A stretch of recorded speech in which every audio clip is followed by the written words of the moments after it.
Les Républicains, ce samedi, tiennent leur Conseil national où il va être fortement question de leur programme à venir. Un programme, est-ce qui sera partagé par l'ensemble des candidats à la primaire? Nous le verrons. Qu'en disent les centristes? Eh bien, on va le savoir aujourd'hui avec Philippe Vigier, député maire centriste et qui est aussi le président du groupe de l'UDI à l'Assemblée nationale.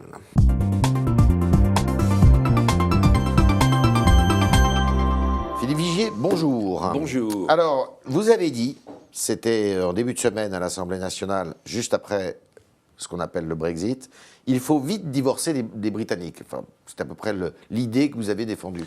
Absolument. Pourquoi? Parce que le peuple britannique s'est exprimé. Oui. Ils veulent quitter l'Europe.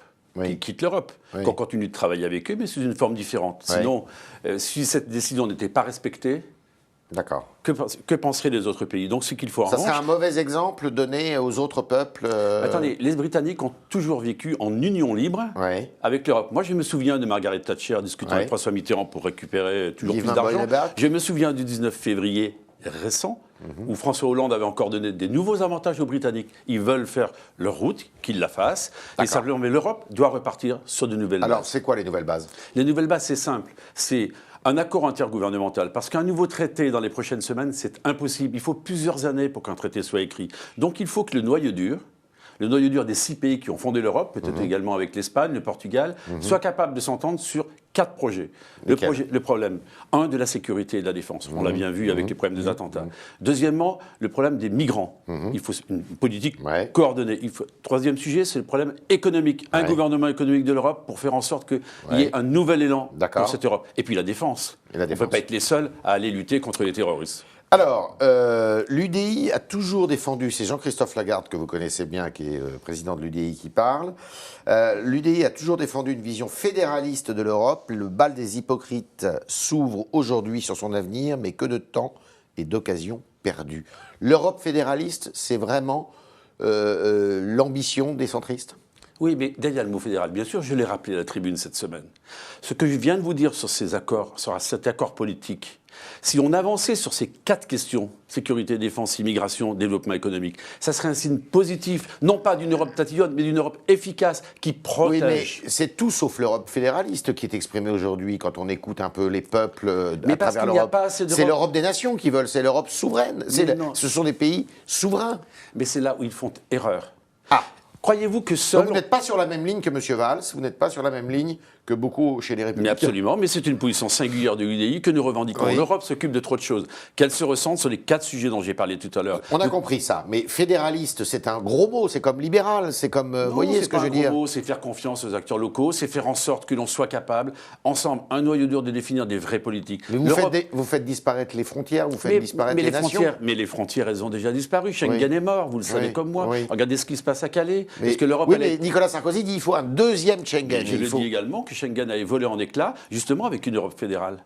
Regardez le fameux PNR, ce qui permet de tracer les passagers dans les avions. Eh bien, à ce moment-là, on pourrait vraiment savoir si ou non, s'il y avait une communication de toutes les données entre chacun des pays. Ça permettrait naturellement de mieux rassurer, sécuriser, donc, vous défendre. ne dites pas l'Europe des nations, vous dites l'Europe fédérale, vous. Je dis une Europe fédérale, mais ça n'exclut pas que parce que vous avez une Europe fédérale, vous avez des États forts. Des Il n'y aura identités. pas de France forte sans une Europe forte. Est-ce que l'Europe, du coup, avec ce vote du Brexit, va être au cœur de la campagne présidentielle française? Elle sera au cœur de la campagne présidentielle, mais je suis très inquiet pour un point. Est-ce que l'Europe, c'est pas le point de fracture à l'intérieur de tous les camps entre ceux qui veulent davantage d'Europe et ceux qui disent retour aux nations? Moi, je vais vous dire une chose. Oui.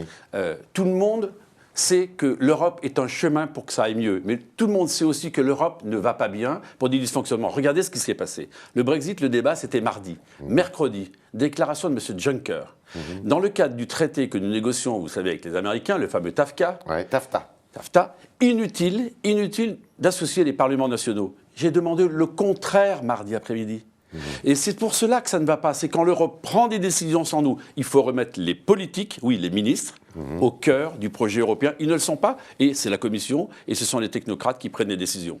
Alors, est-ce que sur l'Europe, vous êtes, vous autres à l'UDI, on le voit, vous êtes assez différents des Républicains, de beaucoup d'entre eux. Mais on assume notre différence, qui est une Est-ce que ça complémentarité. ne peut pas être une raison pour vous d'aller à la présidentielle avec un candidat? Ça pourrait être une raison d'aller au présidentiel avec un C'est ce que candidat. disait Jean-Christophe Lagarde. Hein. Moi, j'ai été favorable, depuis le début, quoi qu'il arrive, à une primaire élargie de la droite et du centre, et tout le monde ne défendra pas le même projet. Mais le projet européen, il est rentré par la fenêtre, et tout le monde sera obligé de dire ce qu'il va faire. Ouais.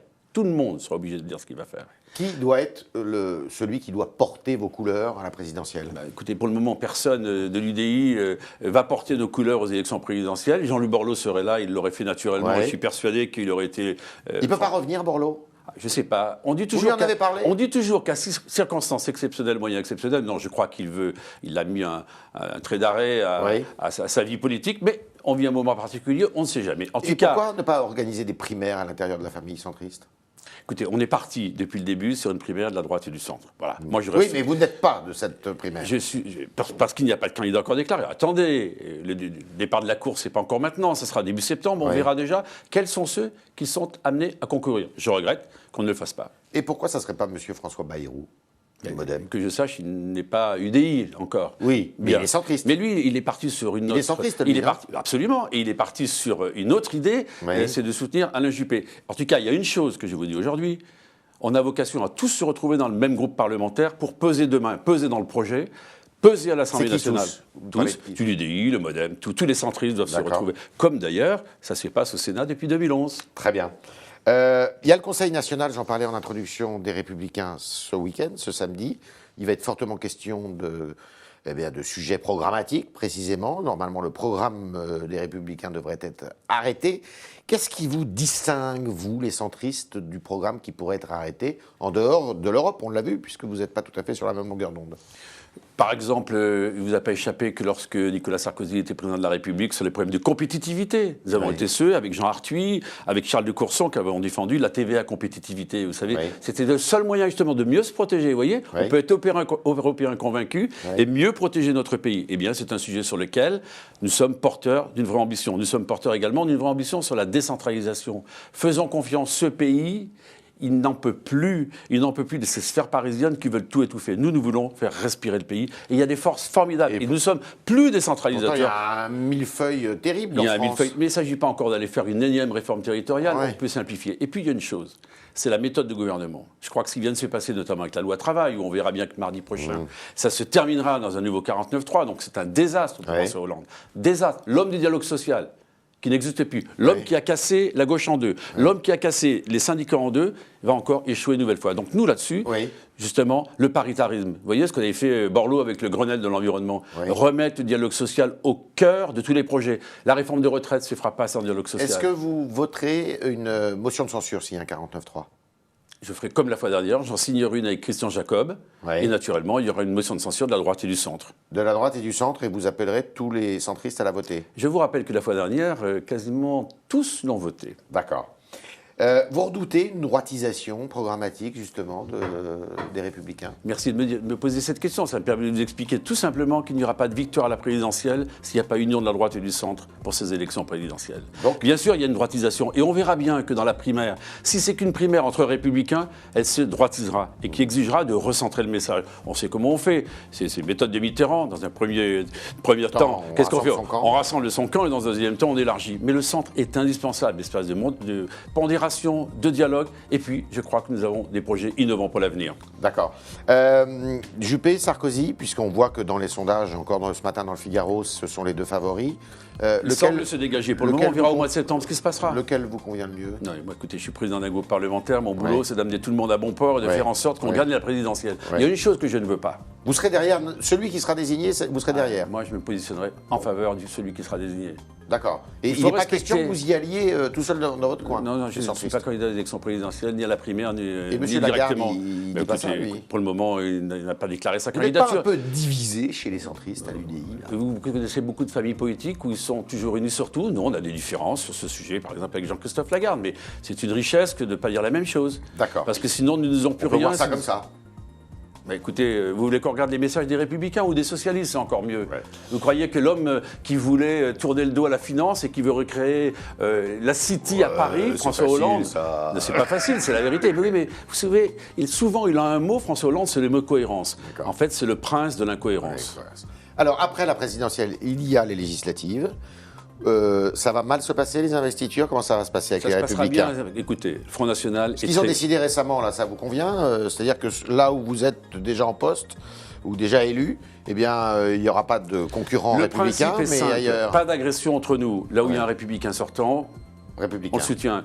Là où il y a un centriste sortant, on le soutient. Et puis il y a toutes les circonscriptions de gauche, où on verra quel est celui ou celle qui est le mieux placé. N'oubliez pas qu'il faut la parité.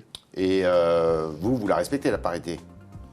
Pas pour le moment. En tout cas, on a de gros efforts à faire. On le fera. Vous le ferez? Absolument. C'est la promesse de Philippe Vigier qui nous a dit que ils allaient respecter la parité. Non, mais il nous a dit beaucoup de choses. D'abord que lui, il plaide pour une Europe fédéraliste, mais une Europe aussi où les peuples et les nations aient leur mot à dire, autour de 4 thèmes: sécurité, immigration, économie, défense, les 4 thèmes principaux. Et puis, il nous a dit que lui était plutôt favorable à une participation éventuellement des centristes à la primaire du centre et de la droite, puisque c'est ainsi qu'elle s'appelle. Et peut-être qu'au mois de septembre, quand il s'agira de clôturer les inscriptions, ou de clore les inscriptions, on s'apercevra qu'un centriste se dégagera parce que, à l'intérieur de la famille centriste, il y a aussi des divisions. Est-ce qu'on y va seul? Mais il y a des talents. Et les divisions sont aussi l'image des talents. Voilà, c'était le talk de Philippe Vigier.